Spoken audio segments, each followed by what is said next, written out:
Hey everyone, welcome to another episode of Extra Time TV. This is Andres Soklal. I'm Kevon Campbell. And the rumors have been going on and off, on and off. Well, basically on all the time. Yeah. Gonzalo Higuain has finally made it official and signed for Juventus. Kevon, what do you think about that? Yes, Andre, the old lady has a new number 9. Alvaro Morata is out. Yes. Pepita is in. And it's a move that shakes up Serie A because, as was Tati said, it's going to be a disaster right now. Because Juventus, they've got last season's top goal scorer and also one of Roma's top player in Miralem Pjanic. Yep. So I think that going forward, Juventus, they have the weapons up front. They can have combinations. They can have Dybala and Mandzukic, Higuain and Dybala, Piazza and Mandzukic. It's so many options up front for the old lady that this coming season, they're going to steamroll Serie A. As an Inter Milan fan, it's hard for me to say this, but the defense is, we spoke about the defense and now the offense. I mean, they literally have so much options. It shows the intent. They really want to do something in the Champions League. And they also, what is very impressive to me as a Serie A fan, is that they now have spending power. Yeah. One of the problems with Serie A is that they were lacking the money of the English Premiership or the BPL, whatever you want to call it. Juventus have made some really good business moves, and it's showing. I mean, they make really good transfers. Even when they were signing players like Tevez and so on, a lot of people was like he's over the hill, but they know what they are doing. Bringing in Dybala, well, for people who follow Serie A, that's no big surprise. But it's a scary move. I think Serie A, I mean, I don't like to be premature, but with this move, say what you want about Gonzalo Higuain and the Argentina performance. Yes, that was the final, but he's still a top quality striker. He still scores lots of goals. You're probably going to get 20 goals per season from this guy. Yeah. And with Dybala and him and Mandzukic and so on, Serie A is theirs. There's no contest. Unless Inter makes a whole bunch of transfers, who's going to challenge him? I can't see anybody. Yeah, it's sure goals. Yeah. And for Napoli, they'll be losing their talisman. He spent 3 years in the south of Italy, Naples, and the fans, they're already ripping his head off of posters around the city. So it's a serious thing there down in Naples. Yeah. Andrew, let's switch focus and go to South America. Yes. Where the Copa Libertadores came to a conclusion, and Atlético Nacional of Medellin, Colombia, became The champions of South America. They won it for the second time in their history. Last time they won it was 1989, thanks to great coaching by Francisco Maturana. And after that, the other Colombian team to win it was Once Caldas. Yes. In 2004, they beat Boca Juniors in a very I remember that. penalty shootout. It was memorable. Yeah, that was they deserved to win that year. Yeah. But Nacional defeated Independiente del Valle of Ecuador 2-1 in aggregate. The second leg was hosted in Colombia, in Medellin. And the Green Machine, they became victorious thanks to a first half strike from Miguel Borja. He's one of the top scorers of the tournament, so he finished with 5 goals. And it's a victory that really galvanizes Colombian football nowadays. I mean, David Ospina, the Arsenal goalkeeper, he's a big fan of Nacional as well as Radamel Falcao. So it's a victory that shows how potent Colombian football is nowadays. You have so many talents making their way to Europe and playing in South America that it isn't surprising that Nacional became champions of South America again. And it's a lot of people don't know this, but you saw it with Chile with Bielsa. Now you're seeing with Colombia and Peckerman. Peckerman has stepped into the national. And a lot of people don't notice these guys are exceptional at developing talent and also developing infrastructure in leagues. And it's showing Colombia immediately after Peckerman took over, have just been going from strength to strength. And they always had a history of great teams. But you could see in recent times they sort of fell off the wagon a little bit. And after the Juan Pablo Angel era, they sort of lost their way. They won a Copa America. Many people don't know that in recent times. 2001, with Cordoba and those guys. And then they sort of lost their way. And then Peckerman comes in, and you're seeing not just at the international level. At the international level, you're seeing the product. But the league itself has really stepped it up, and to be knocking teams like River Plate and Boca Juniors, and where they need to work very hard. It's no longer a foregone conclusion for Argentine teams or Brazilian teams, which was the norm. And I think it's exciting. Although I'm a Boca Juniors fan, everybody knows that. I think it's really good for football. That final was good for football. And they deserve to win. Yeah, it was the first time since 1991 that two teams apart from Brazil and Argentina, made it to the final and actually played each other in the final. Yeah. But the game, Andre, I looked at the game and it was pretty tense for Nacional. It was not a clear conclusion. Yeah. Because Independiente, they worry them a lot. And during the game, you can tell at Nacional, they were really nervous. That game was, they played that game so tentatively, really nervous. So at the end of the whistle, it was really a relief for Nacional to win the title. And it's good stuff for Colombian football. I mean, Nacional, they won the Colombian League last year.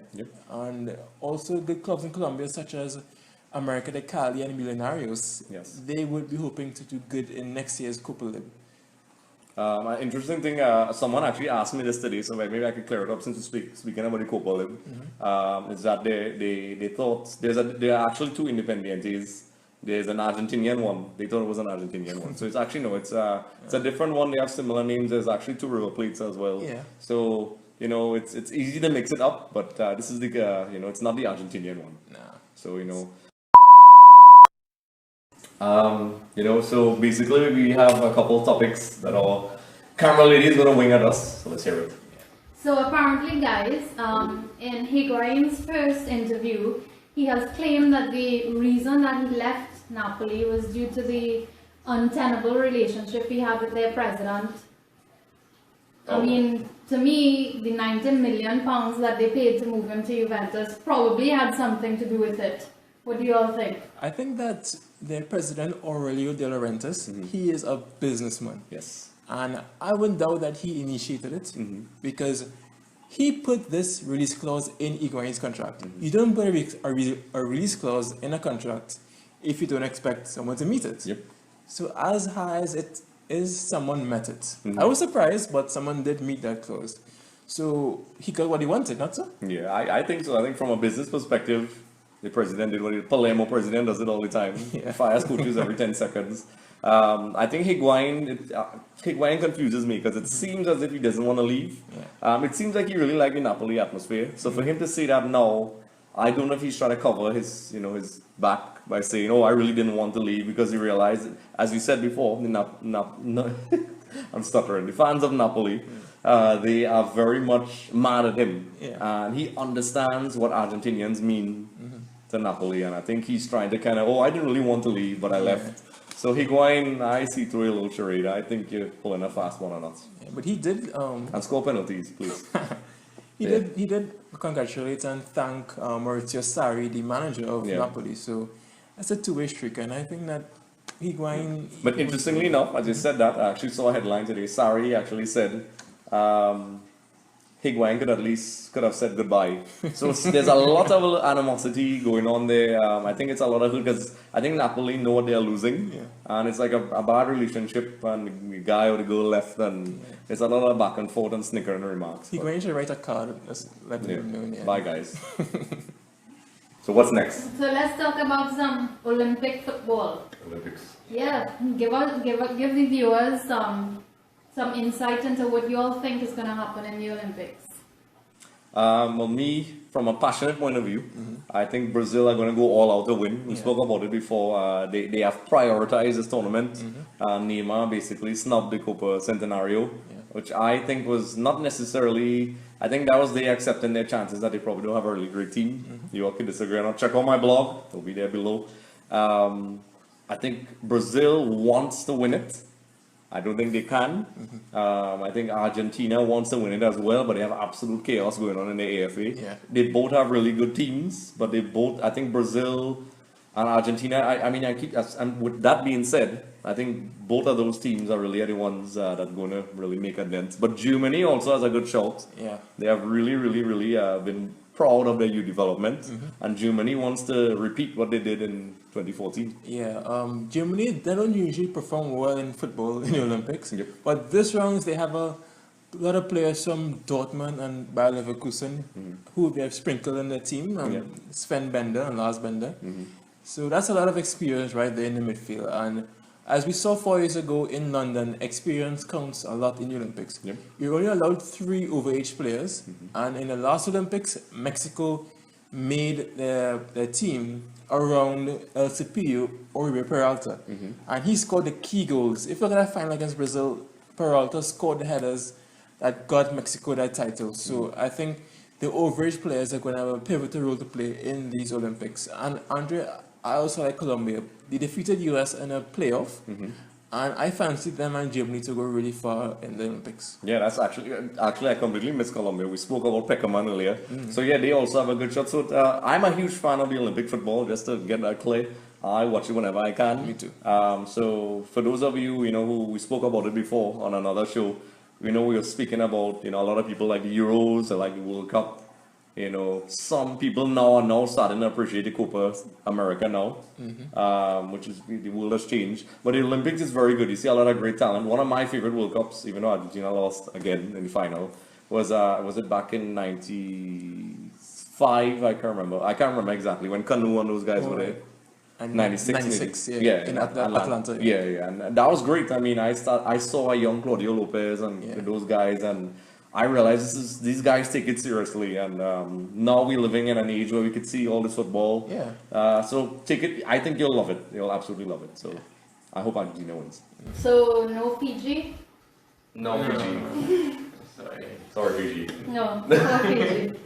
All right, and on the other side of football, so apparently FIFA's new Secretary General, the first woman ever, Miss Fatma Samura, has said, which in my mind is a little comical, that the 20 years that she spent in war zones in the United Nations has prepared her for a new job. I mean, it sounds comical. What are your comments? Is FIFA really that bad? I think experience in war zones would come in handy because you need to do a lot of diplomatic bartering and dealing with members that won't be on your side all the time. And that's FIFA, really. Yep.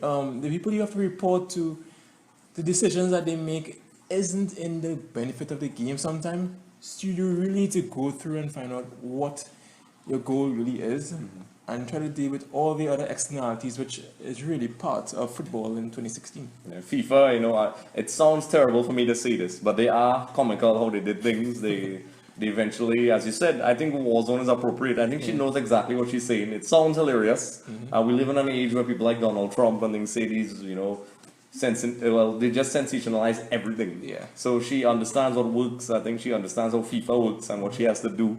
And the kind of betrayal, I mean, we saw, let's be real, we saw what happened to Jack Warner and many others. Yeah. We saw what happened with the AFA. João Havelange. Yeah, it's just, Dona. people were just singing and selling each other out, and Sepp as well. Sepp could not get away eventually in the end. Platini, his reputation is gone basically. So I don't envy anyone who's taken up the task at FIFA. I think she's kind of in a lot of ways making fun of the situation, but I think there's some thought process behind it.